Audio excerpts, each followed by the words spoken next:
Hello, this is Carol McIntyre, and I am the instructor for the online color course entitled Painting with Color Confidence. And you can see my website at the end of at the bottom of that box for more information.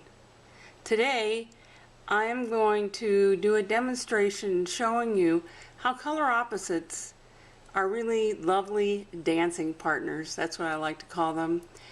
They do neutralize each other and cancel each other out into wonderful colors, but they also sparkle when they are adjacent or right next to each other. So what I'm going to show you is how to create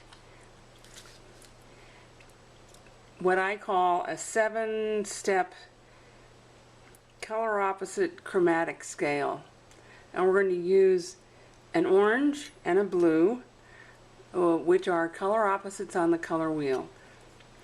Up here on the right hand corner, we won't really do that today, but I'm showing you how the two colors can really shine when they're right next to each other. And then here is a layering of the blue over the orange, and it really dulled the orange.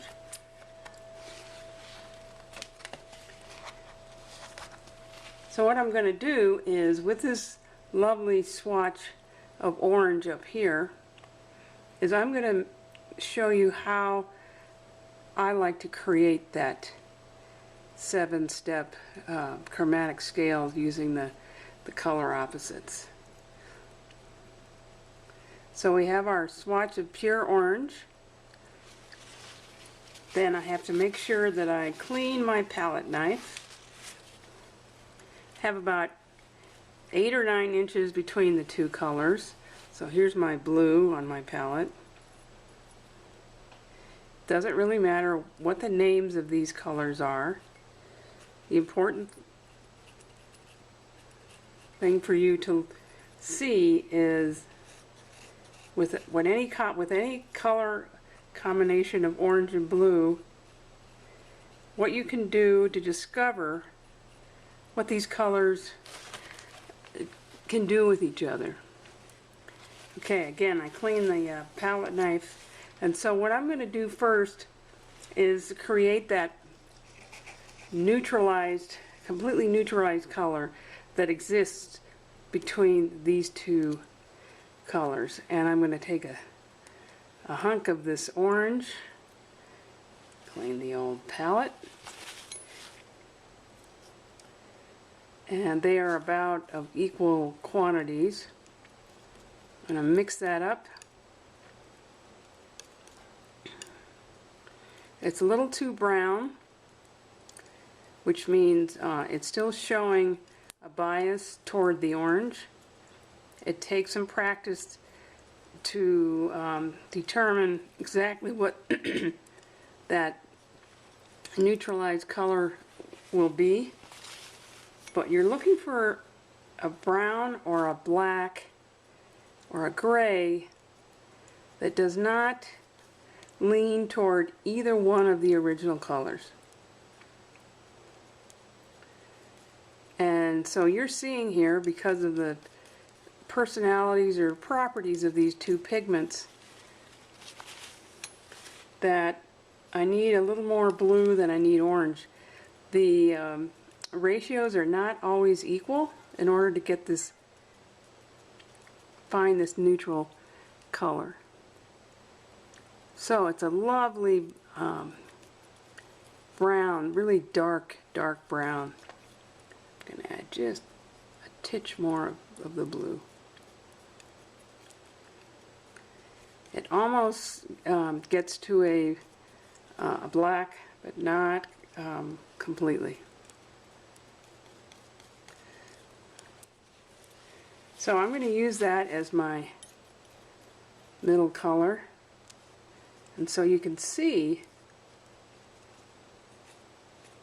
what these two colors have created, just these two, by virtue of being color opposites.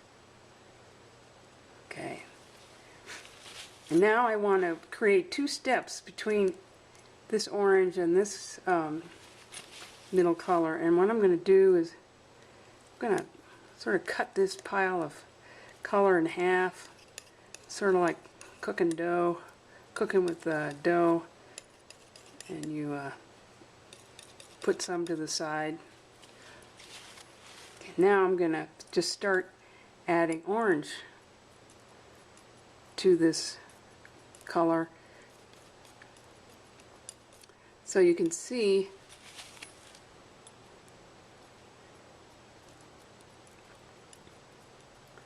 a lovely gradation of, it's a little dark, so I'm going to add a little more orange to it so it's a little easier to see via this video. Obviously you can almost put infinite steps between these two colors as you add a little bit of color here and there. Okay. Not a little bit of color here and there, I meant as you add a little orange. Okay, now we're going to add some more orange.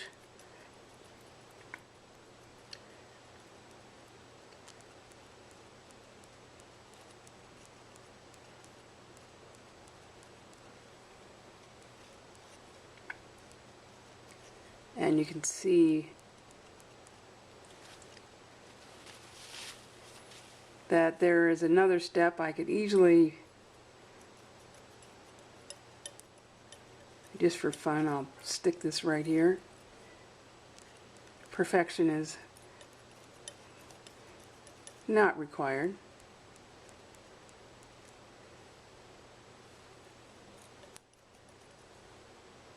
You can see how it happens when you just add a little bit of that blue, which we got from this neutral color, to that orange, and see what yummy colors you can create. Okay, now I'm going to go the other direction and play with my blue.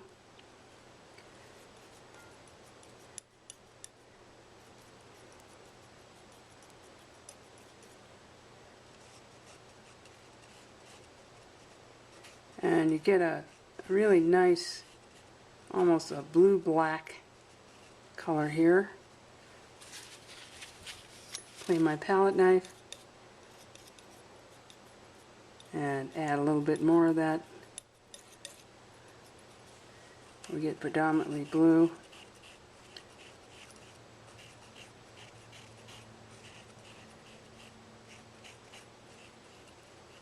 And so you can see the steps that are created and how there's what I call a chromatic scale between this orange and this blue, and how easily one painting could be created just using these two colors. Watercolorists have the advantage of using the white from the paper. Acrylic and oil painters could add white to the two-color palette to create the variation that really is all that's needed to paint a very dramatic painting using these colors. I want you also to notice that the value as well as the chroma changes from these original colors as we mix. See how much darker in value this color is than the original blue as well as the original orange.